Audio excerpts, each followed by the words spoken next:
تازہ ترین ویڈیوز کے لیے چینل کو سبسکرائب کرکے بیل آئیکن اور آل نوٹیفیکیشن پر کلک کریں تاکہ آپ کو ملے ہر اپڈیٹ سب سے پہلے۔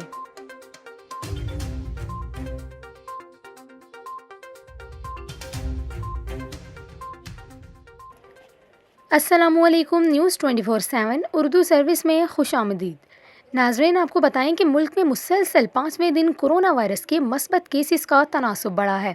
اس سے اموات میں بھی اضافہ ہوا ہے۔ National command and operation centre کے اجلاس میں ہیلتھ حکام نے فورم کو ڈیٹا پر مبنی حقائق پیش کیے ہیں، جن میں کورونا وائرس کی مثبت شرح میں اضافے، مریضوں اور اموات میں اضافے سے متعلق آگاہ کیا ہے۔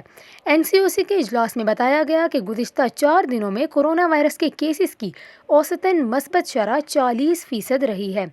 NCOC حکام کے مطابق دیگر علاقوں کی طرح مظفر آباد، حیدرآباد، کراچی اور گلگت میں مثبت کورونا وائرس کے کیسز کا تناسب بھی زیادہ ہو گیا ہے۔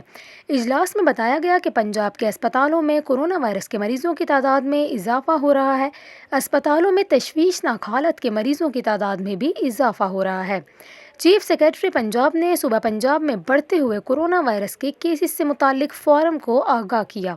انہوں نے بتایا کہ 1 ستمبر کو پنجاب میں اموات کا تناسب 1.6% تھا اور آج 6% ہے۔ گزشتہ 24 گھنٹوں کے دوران ملک بھر میں کورونا وائرس کے مزید 736 کیسز سامنے آئے ہیں۔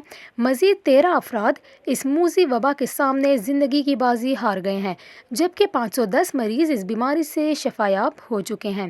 پاکستان میں کورونا وائرس کے کیسز کی تعداد 3,26,216 ہو چکی ہے، جبکہ اس موذی وبا سے جاں بحق افراد کی کل تعداد 6,715 تک جا پہنچی ہے۔ کورونا وائرس کے ملک بھر میں 9,855 مریض اب بھی اسپتالوں، قرنطینہ مراکز اور گھروں میں آئسولیشن میں ہیں، جن میں سے 586 کی حالت تشویشناک ہے، جبکہ 3,09,646 مریض اس بیماری سے صحت یاب ہو چکے ہیں۔ National command and operation centre کے مطابق گزشتہ روز ملک بھر میں کورونا وائرس کے 27,050 ٹیسٹ کیے گئے ہیں، جبکہ اب تک کل 42,04,320 کورونا وائرس کے ٹیسٹ کیے جا چکے ہیں۔